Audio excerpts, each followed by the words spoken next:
வணக்கம், வாழ்க வளமுடன். இப்போ நம்ம பார்க்க போகிற தலைப்பு ஹைப்போகொனாடிசம். HYPOGONADISM ஹைப்போகொனாடிசம்ங்கிற ஒரு ப்ராப்ளத்தை பற்றி. இதை இன்னொரு மெடிக்கல் லாங்குவேஜில் லோ ன்னு கூட சொல்கிறாங்க. இது நான் போடுற காம்பினேஷன் ட்ராப்ஸுக்கெல்லாம் டீன்னு பேர் வைப்பேன், அந்த மாதிரி நினச்சிக்காதீங்க. இது லோ டி. இந்த டி ஸ்டாண்ட்ஸ் ஃபார் டெஸ்டோஸ்டிரான்ங்கிற ஹார்மோன். இது உடம்புல குறைவதனால் ஏற்படக்கூடிய நோய் ஹைப்போகொனாடிசம் என்று சொல்கிறாங்க. அந்த ஹார்மோன் எனக்கு நம்ம எளிமையாக வாயில் டெஸ்டோஸ்டிரான் வர்றதுக்கு பதில் ஆண்களோட ஹார்மோன் வேணால் சொல்லிக்கலாம்.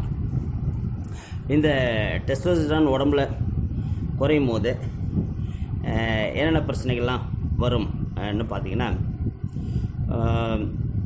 தலையில் முடி கொட்டுறது அதிகமாகும், தசைகள் பலவீனமடையும்,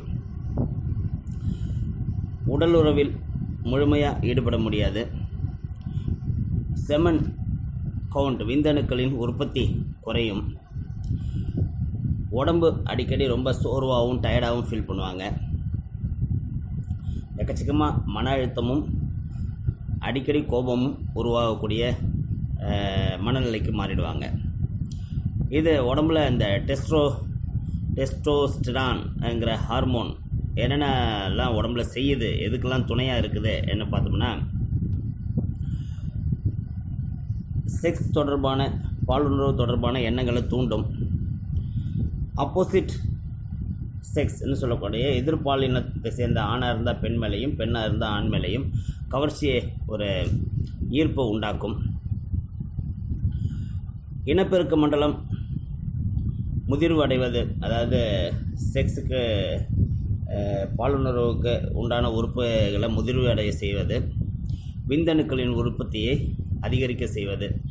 இதுக்கு இந்த டெஸ்டோஸ்டிரான்ங்கிற ஹார்மோன் ரொம்ப யூஸ்ஃபுல்லாக இருக்குது. எலும்புகள் நல்ல ஸ்ட்ரெங்க்ஃபுல்லாக வளர்ச்சி அடையிறதுக்கு துணை புரியும், தசைகளின் சீரான வளர்ச்சிக்கு காரணமாக இருக்கும், மசில் டோனப், ஹைட்டை நிர்ணயிக்கும், சரியான வளர்ச்சிக்கு, உடல் வளர்ச்சி அதாவது உயர வளர்ச்சிக்கு முக்கியமான பங்கு வகிக்கும். 12 வயசு கிராஸ் பண்ணும்போது ஆண் குழந்தைங்களோட குரல் கீச்சு குரலாக இருக்கிற குரல் மாற செஞ்சு ஆண் குரலாக மாற்றக்கூடிய தன்மையை இந்த டெஸ்டோஸ்டிரான்ங்கிற ஹார்மோன் தான் செய்யுது. ரோம வளர்ச்சி, முக்கியமாக முகத்தில் மீசத்தாடி வளர்ச்சியை தூண்டுறது இந்த டெஸ்டோஸ் சுரப்பு தான். இது பொதுவாக ஆண்கள் என்ன சொல்லும்போது, ஆண்களுக்கு இது விதைப்பையிலும் பெண்களுக்கு சுரக்குது. அதான் ஆச்சரியம். இது ஆண்களோட ஹார்மோன் மட்டும் இல்லை, இதே ஹார்மோன் பெண்களுக்கும் சுரக்குது. ஆனால் ரொம்ப ரொம்ப ரொம்ப ரொம்ப குறைந்த அளவில் பெண்களோட சினைப்பையில், அதாவது ஓவரியில் இது சுரக்குது. இந்த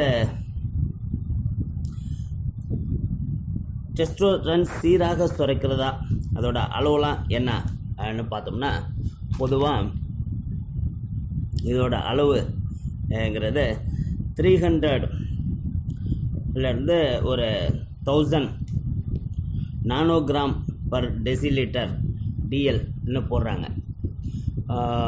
இந்த நானோகிராம் NG/DLங்கிறது இந்த டெஸ்டோ ஹார்மோனோட அளவு நிர்ணயிச்சிருக்கிறாங்க. இந்த அளவு 350 நானோகிராம் பர் டெசிலிட்டருங்கிற அளவுக்கு குறையும் போது அதை லோ டி ஹைப்போகொனாடிசம்னு சொல்லி இந்த ஹார்மோன் டெஸ்டோஸ்டிரான் சுரப்பு உடம்புல கம்மியாக இருக்குதுன்னு சொல்லி டெஸ்ட்டில் கண்டுபிடிக்கிறாங்க. இந்த டெஸ்ட்டுக்கு பேர் என்னென்னு பார்த்தோம்னா, பிளட் டெஸ்ட்டுக்கு சிரம் டெஸ்டோஸ்டிரான்ங்கிற டெஸ்ட். இதை எடுத்து பார்க்கும்போது இந்த அளவுகளை நம்ம கணக்கிட்டு இதனால் வரக்கூடிய ப்ராப்ளங்களை நம்ம இம்ப்ரூவ் பண்ணிக்கிறதுக்கான சில முயற்சிகள் செய்யலாம். இந்த டெஸ்டோஸ்டிரான் நல்லா சுரக்கணும்ங்கிறதுக்கு முக்கியமான தேவைகள் என்னென்னு பார்த்தோம்னா, இரவில் நல்ல உறக்கம். முக்கியமாக நான் இங்கே குறிப்பிடுறது இரவில் நல்ல உறக்கம். இரவுங்கிறதுல தான் அந்த உறக்கம் இருக்கணும். நைட் ஷிஃப்ட்டில் வேலை செய்கிறவங்களாம் என்ன பண்ணுறது சார்னா கொஞ்சம் கஷ்டப்பட்டு தான் ஆகணுங்க. ஏன்னா இந்த ஹார்மோன் சம்மந்தப்பட்ட மேக்சிமம் விஷயங்கள் நம்ம மூளை முழு ஓய்வில் இருக்கும் போதும் இரவில் சன்லைட் இல்லாத நேரங்களில் மட்டும்தான் நல்லா சுரக்குதுங்கிறத நிறைய பேர் சொல்லியிருக்கிறாங்க. அதனால் இரவில் நல்ல உறக்கம். உடம்புல எக்ஸஸ் வெயிட் இருந்ததுன்னா, ஓவர் வெயிட் இருந்ததுன்னா அது நாளமில்லா சுரப்பிகளோட வேலையை கொஞ்சம் கஷ்டப்படுத்தும்ங்கிறதுனால இந்த சுரப்புகள்ங்கும் போதே ஹார்மோனுங்கும் போதே ஓவர் வெயிட்டுங்கிறது ஒரு ப்ராப்ளம். அதை குறைச்சிக்கணும். அதே போல் உங்கள் உணவில் ஜிங்க் சத்து நிறையா வேணும். இந்த ஜிங்க் சத்தை பற்றி தெரிஞ்சுக்கிறதுக்கு நாம் மறந்த நல்ல உணவுகள்ங்கிற தலைப்பில் Pondicherry homeo learning forum YouTube சேனலில் எக்கச்சக்கமான பதிவுகள் இருக்குது. அந்த பதிவுகளை பாருங்கள். அது உங்களுக்கு நிறைய தெளிவை கொடுக்கும், எது எதெல்லாம் ஜிங்க் இருக்குதுன்ட்டு. அதில் முக்கியமாக என்ன பார்த்தோம்னா பீன்ஸ், கொட்டை பருப்புகள், நண்டு, எறா, முழு தானியங்கள், இதிலெல்லாம் நிறையா ஜிங்க் இருக்குது. இன்னும் சொல்லப்போனால் இறைச்சிகளில் இருக்குது. ஈவன் கோழி இறைச்சியில் கூட இந்த ஜிங்க் நிறையா இருக்குது என்ன சொல்கிறாங்க. இது இல்லாமல் சுகர் லெவல் கண்டிப்பாக உங்கள் பிளட்டில் கண்டிப்பாக குறைவாக இருந்தால் மட்டும்தான் இந்த ஹார்மோன் ப்ராப்பராக சுரந்து சரியான விகிதத்தில் உடம்புல இருக்கும்ங்கிறாங்க. இதை எப்படி சொல்கிறாங்க, இந்த human body is a complex system that required wide variety of vitamins and mineral for smooth operation. The endocrine society reports that glucose, as sugar, decrease testosterone level in the blood by as much as 25%. அதாவது sugar உங்கள் உடம்புல அதிகமாக இருந்ததுன்னா நல்ல சுரப்பு டெஸ்டோஸ்டெரோன்ங்கிற அந்த hormone நல்லா சுரந்தா கூட அதோட 25% இது வீணாக்கிடுது என்ன சொல்கிறாங்க. அதனால் சுகர் லெவலை கண்ட்ரோலில் கொண்டு வரணும். இந்த லோ டெஸ்டோஸ்டெரோன் என்ன சொல்லக்கூடிய இன்னும் பிரச்சனைகள் முக்கியமாக என்னன்னு பார்த்தோம்னா இந்த செக்ஸ் டிரைவ்ங்கிற அந்த பாலுணர்வும் உடலுறவு சம்மந்தப்பட்ட விஷயங்களில் ரொம்ப டிஃபிகல்ட்டிஸ் உருவாகிறது தான் முக்கியமான பிரச்சனையாக பார்க்குறாங்க. அதே போல் எரெக்ஷனில் ரொம்ப டிஃபிகல்ட்டி, ஆணுறுப்பு விரைப்புத்தன்மையில் பிரச்சனைகள் வரும்னு சொல்கிறாங்க. ஹேர் லாஸ் ன்னு சொல்லி முடி கொட்டும் தன்மை அதிகமாக உருவாகும்னு சொல்கிறாங்க. இப்போ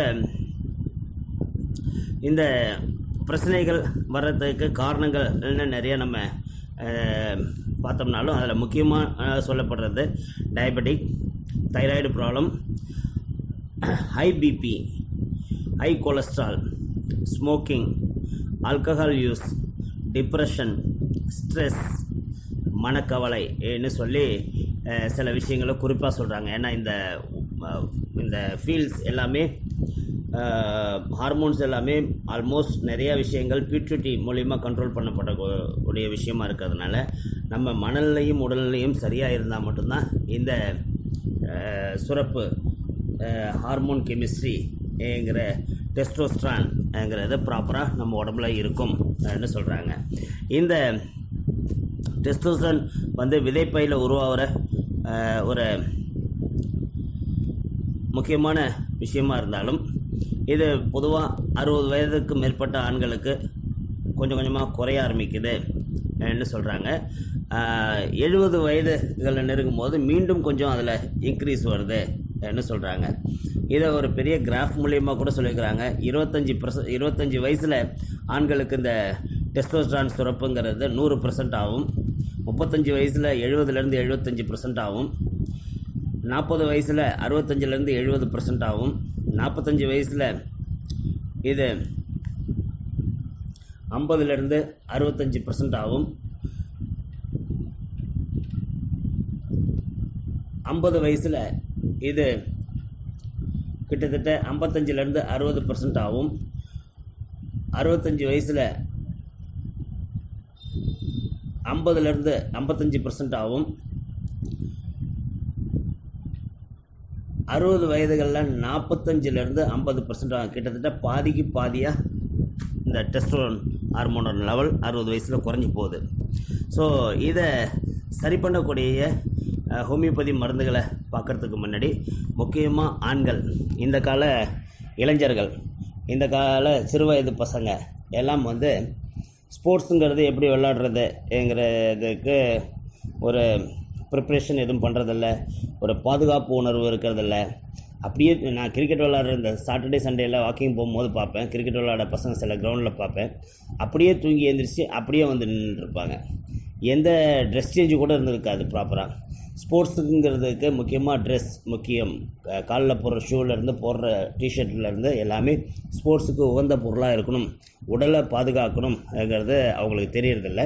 முக்கியமாக கிரிக்கெட் ஆடுற பசங்க இந்த பால் விதைப்பையில் அடிபடாமல் இருக்கணும்ங்கிறதுக்காக அதுக்கு தேவையான பாதுகாப்பு உபகரணங்களை கண்டிப்பாக உபயோகப்படுத்தி விளையாட ஆரம்பிக்கணும்ங்கிறது முக்கியமாக சொல்லணும். ஏன்னா இது வலி மட்டும் இல்லை, சில நேரத்தில் பெரிய பிரச்சனையை கூட லீட் பண்ணி விட்டுடும்ங்கிறது எனக்கு ஜஸ்ட்டு கண்ணில் இப்போ கூட பொறி பறக்கும். 99ன்னு நினைக்கிறேன், நாங்கள் பெங்களூரில் ஒர்க் பண்ணும்போது ஆஃப்டர்நூனில் எங்களோட ஃப்ரீ டைமில் நிறைய ஏர்ஃபோர்ஸ் ஃப்ரெண்ட்ஸ் எல்லாம் சேர்ந்து கிரிக்கெட் ஆடுவோம். டென்னிஸ் பால் தான், அது கார்க் பால் வச்சுட்டு அது எங்கே விளையாடுவோம்னா சைட்லலாம் எங்கேயும் பால் போகாமல் இருக்கணும்னு சொல்லிவிட்டு, அப்போ பெங்களூரில் ரிங் ரோடு அண்டர் கன்ஸ்ட்ரக்ஷன், பெரிய பெரிய பள்ளங்களாக வெட்டி ரோடு போட ஆரம்பிச்சிட்டு இருந்தாங்க. அந்த பள்ளத்துக்குள்ளே போய் விளையாண்டோம்னா பால் ரொம்ப தூரம் ஓடாது, ஸோ ஈஸி ஏன்னு சொல்லிட்டு அங்கே போய் விளையாடுவோம். அப்போ நான் நான் ஸ்ட்ரைக்கர் எண்டில் நின்றுட்டு இருந்தேன் பேட் வச்சுட்டு. ஆப்போசிட் ஸ்ட்ரைக்கிங் எண்டில் இருந்து ஒரு ஃப்ரெண்ட் அடித்த பால் நேராக வந்து எங்கே அடிபட்டிருக்குன்னு நான் சொல்ல தேவையில்லை. ஒரு நிமிஷம் கண்ணில் தண்ணி வர அளவுக்கு கொடுமையான வலி. அப்கோர்ஸ் ஹோமியோபதி தெரிஞ்சதுனால கொஞ்சம் அதுக்கு உண்டான மருந்துகளை சாப்பிட்டு சரி பண்ணியாச்சு.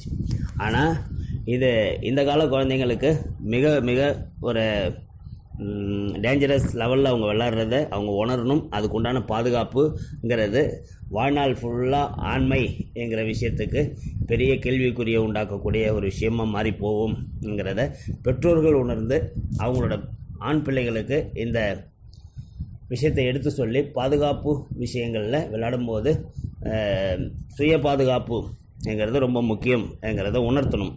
ரைட், இப்போ ஹோமியோபதி மருந்துகளுக்கு வந்தோம்னா இந்த டெஸ்டோஸ்டெரான் ஹார்மோன் லெவலை இன்க்ரீஸ் பண்ணுறதுக்கு முக்கியமான மருந்துகள் என்ன பார்த்தோம்னா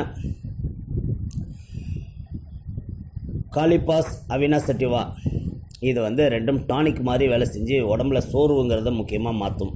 ரெண்டாவது அக்னஸ்காஸ் கலாடியம்ங்கிறது எரெக்ஷன் ப்ராப்ளம் இருந்தால் அதை சரி பண்ணும்.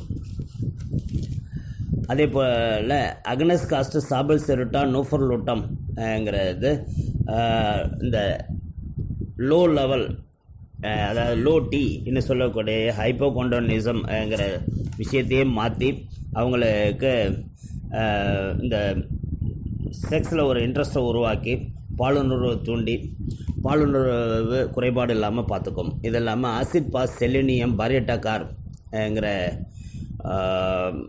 3 மருந்துகளும் முடி கொட்டும் தன்மையை தடுத்து உடலுக்கு ஆரோக்கியத்தை மீட்டு கொடுக்கும். இது இல்லாமல் காலிபாஸ் அவினாசட்டிவாங்கிறது மறுபடியும் பேசிக் மெடிசன், மற்ற மருந்துகள் கூட சேர்த்து கொடுக்கக்கூடிய ஒரு அருமையான ஹோமியோபதி மருந்து.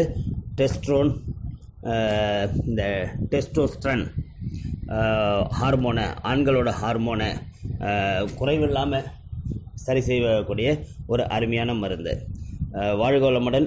இந்த மாதிரியான ஹைப்போகொனாடிசம்ங்கிற பிரச்சனைகள் எதிர்காலத்தில் வராமல் இருக்கிறதுக்கு, முக்கியமாக இந்த மாதிரியான ஒரு பிரச்சனையே வராமல் இருக்கிறதுக்கு நல்ல உணவும் நல்ல வாழ்க்கை முறையும்ங்கிறது தான் அடிநாதம்ங்கிறத புரிஞ்சுக்கிட்டு கொஞ்சம் தியானம் செய்கிறது கூட இந்த டெஸ்டோஸ்டெரான் சுரப்பை சீராக வைத்துக்கொள்ள உதவும். அதனால் தியானம் பழகிறது கூட ரொம்ப நல்ல விஷயம்ங்கிறத எல்லோரும் உணரணும்.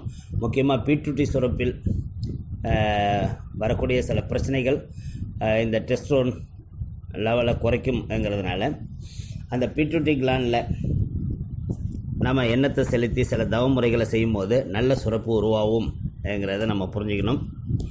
வாழ்க வளமுடன். இந்த ப்ராப்ளங்கள் இல்லாமல் எதிர்கால சந்ததிகள் நல்ல முறையில் வளர்க்கப்பட வேண்டும். அவர்களுக்கு நல்ல உணவு கொடுக்கப்பட வேண்டும். வாழ்க்கை முறைகள் சொல்லிக் கொடுக்கப்பட வேண்டும். இந்த மாதிரியான ஹெல்த் ரிலேட்டட் மெசேஜ் உங்களுக்கு தொடர்ந்து கிடைப்பதற்கு Pondicherry homeo learning forum YouTube சேனலை சப்ஸ்கிரைப் பண்ணுங்கள், லைக் பண்ணுங்கள், கமெண்ட் பண்ணுங்கள். உங்கள் நண்பர்கள் உறவினர்களுக்கு இளம் சிறார்கள் இருக்கும் குடும்பங்களுக்கு இந்த மெசேஜை ஃபார்வர்ட் பண்ணுங்கள், ஷேர் பண்ணுங்கள். வாழ்க வளமுடன்.